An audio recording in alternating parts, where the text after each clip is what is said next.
Milk Mysore Pak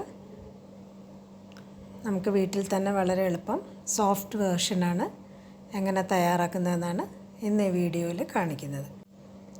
ഇത് instant വേർഷനായിട്ട് പാൽപ്പൊടി വെച്ചാണ് ചെയ്ത് കാണിക്കുന്നത്. എങ്ങനെയാണ് തയ്യാറാക്കുന്നതെന്ന് നമുക്ക് നോക്കാം.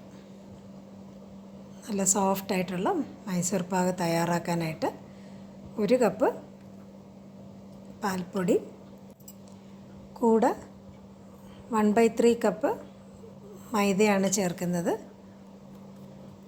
രണ്ടും കൂടെ നന്നായിട്ടൊന്ന് യോജിപ്പിച്ചതിന് ശേഷം 1/2 കപ്പ് റിഫൈൻഡ് ഓയിൽ ഒഴിച്ച് നമുക്ക് ഈ കൂട്ടൊന്ന് തയ്യാറാക്കി മാറ്റി വയ്ക്കാം.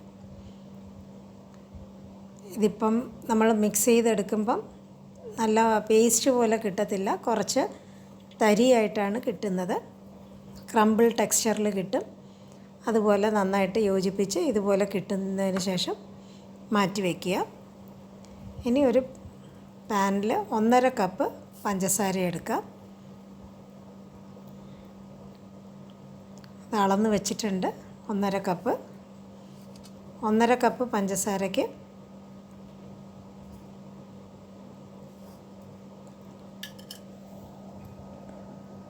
1/2 കപ്പ് വെള്ളം ഒഴിച്ച് നമുക്ക് പഞ്ചസാരയുടെ പാക് തയ്യാറാക്കി എടുക്കാം. നന്നായിട്ട് അലിഞ്ഞതിന് ശേഷം തിളപ്പിച്ച് 1 കമ്പി പരുവം വരെ തിളപ്പിച്ചെടുക്കുക. ഇപ്പോൾ കാണുമ്പോൾ അറിയാം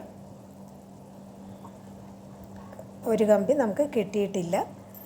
കുറച്ചും കൂടെ ഒന്നും കൂടെ തിളപ്പിച്ച് വരുമ്പോൾ നമുക്ക് കറക്റ്റായിട്ട് 1 കമ്പി പാക് കാണാൻ പറ്റും. ഇതുപോലെ നമ്മൾ എടുക്കുമ്പോൾ 1 കമ്പി ഇതുപോലെ കറക്റ്റായിട്ട് കിട്ടണം. അതിലേക്ക് നമ്മൾ മിക്സ് ചെയ്ത് വെച്ചിരിക്കുന്ന പാൽപ്പൊടിയുടെ കൂട്ട് ചേർത്ത് നന്നായിട്ട് യോജിപ്പിച്ചെടുക്കുക. ഒട്ടും കട്ടയില്ലാണ്ട് പഞ്ചസാര പാകിൽ നന്നായിട്ട് അലിയിപ്പിച്ചെടുക്കുക. അതിലുള്ള കട്ടകളൊന്ന് തിളച്ച് വരുമ്പം അതിലേക്ക് നന്നായിട്ട് യോജിച്ച് കിട്ടിക്കോളും.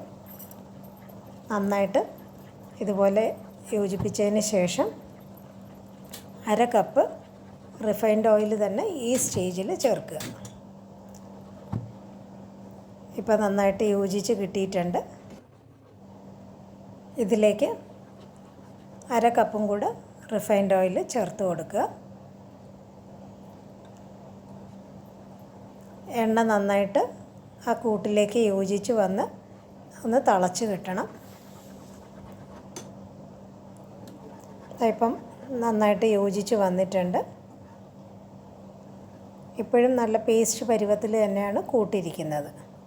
ഇപ്പം തിളച്ച് എണ്ണ നന്നായിട്ട് യോജിച്ച് വന്നതിന് ശേഷം ഇതിലേക്ക് 1/2 കപ്പ് നെയ്യ് ഓരോരോ ടേബിൾ സ്പൂൺ വെച്ച് നമുക്ക് ചേർത്ത് കൊടുക്കാം. ആദ്യം 1 ടേബിൾ സ്പൂൺ ഇതുപോലെ ചേർക്കുക. നെയ്യ് ആ കൂട്ടിലേക്ക് നന്നായിട്ട് പിടിച്ച് യോജിച്ചതിന് ശേഷം മാത്രം അടുത്ത ടേബിൾ സ്പൂൺ ചേർത്ത് കൊടുക്കുക. ഇപ്പം നന്നായിട്ട് നെയ്യ് പിടിച്ചിട്ടുണ്ട്. ഇനി അടുത്ത ബാച്ചിൽ 1 ടേബിൾ സ്പൂൺ നെയ്യ് ചേർത്ത് ഇതുപോലെ തന്നെ യോജിപ്പിച്ചെടുക്കുക. നമ്മൾ ഓരോരോ ടേബിൾ സ്പൂൺ ചേർക്കും തോറും ആ കൂട്ടിൻ്റെ കളറ് നന്നായിട്ട് മാറി വരും. ഒരു ലൈറ്റ് ബ്രൗൺ ഷെയ്ഡ് അതിലേക്ക് വരും. ഇപ്പോൾ ലാസ്റ്റ് ബാച്ച് നെയ്യാണ് ചേർക്കുന്നത്. അതും കൂടെ ചേർത്ത് നന്നായിട്ട് യോജിച്ച് വന്ന് അത് ഒരു നല്ല ലൈറ്റ് ബ്രൗൺ കളറാവുകയും ചെയ്യും. അതിൻ്റെ സൈഡിൽ പതകൾ നല്ല വലിയ പതകളായിട്ട് വരും. അതാണ് ആദ്യത്തെ ഇൻഡിക്കേഷൻ. ഇതുപോലെ സൈഡിൽ നന്നായിട്ട് പതഞ്ഞ് വരുന്നുണ്ട്. അപ്പം നമ്മളിങ്ങനെ എടുക്കുകയാണെങ്കിൽ പാനിൽ നന്നായി കറക്റ്റായിട്ട് ഒരു ലൈൻ വരയ്ക്കാനായിട്ടും പറ്റും. ഇതുപോലെ എടുക്കുമ്പോൾ നമുക്കത് ഒരു ബോൾ പോലെ തന്നെ ഉരുണ്ട് വരികയും ചെയ്യും. സൈഡിൽ കുമളകൾ നല്ല വലിയ സൈസിലായിരിക്കും വരുന്നത്. ഇതുപോലെ നന്നായിട്ട് ചുരുണ്ട് വരുന്ന ആ പരുവമാകുമ്പോൾ നെയ്യ് തൂവിയ ഒരു ട്രേയിലേക്ക് ഈ കൂട്ടങ്ങ് മാറ്റുക. ഇതുപോലെ അങ്ങ് ഒഴിക്കാനേ പാടുള്ളൂ. സ്പൂണ് വെച്ച് ലെവൽ ചെയ്യാൻ പാടില്ല. ആ ട്രേ ഒന്ന് കുലുക്കി വേണമെങ്കിൽ ലെവൽ ചെയ്ത് എടുക്കാം. ഇതുപോലെ ട്രേ ഒന്ന് കുലുക്കി ലെവൽ ചെയ്തെടുത്തതിന് ശേഷം തണുക്കാനായിട്ട് മാറ്റി വയ്ക്കുക. ഏകദേശം പകുതി സെറ്റാവുമ്പം ഏത് ഷേപ്പിലാണോ കഷ്ണങ്ങൾ വേണ്ടത് ആ ഷേപ്പിൽ ഉള്ള കഷ്ണങ്ങൾ ഇതുപോലെ ഒന്ന് മുറിച്ച് വയ്ക്കുക. ഇതിപ്പം നീളത്തിലും കുറുകെയാണ് എടുക്കുന്നത്. ഒരു റെക്റ്റാങ്കുലർ ഷേപ്പിലാണ് കഷ്ണങ്ങൾ മുറിച്ചെടുക്കുന്നത്. സ്ക്വയർ വേണമെങ്കിൽ സ്ക്വയറായിട്ട് എടുക്കാം, അല്ല ഡയമണ്ട് ഷേപ്പ് ആക്കണമെങ്കിൽ ഡയമണ്ട് ഷേപ്പായിട്ടും എടുക്കാം. അതൊക്കെ അവരവരുടെ ഇഷ്ടത്തിന് നമുക്ക് ചെയ്യാം.